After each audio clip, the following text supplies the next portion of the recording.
جو بندوں کا شکر گزار نہیں وہ اللہ کا بھی شکر گزار نہیں۔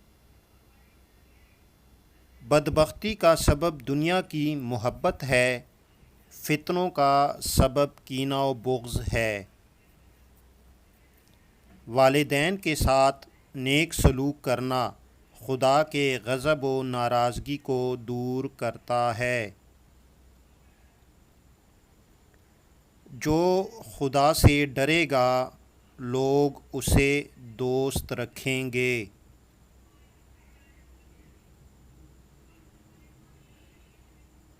جو شخص ریاست طلب ہے وہ ضرور ہلاک ہو کر رہے گا۔ جو سخاوت کرتا ہے وہ سردار بنتا ہے، اور جو کنجوسی کرتا ہے وہ ذلیل ہوتا ہے۔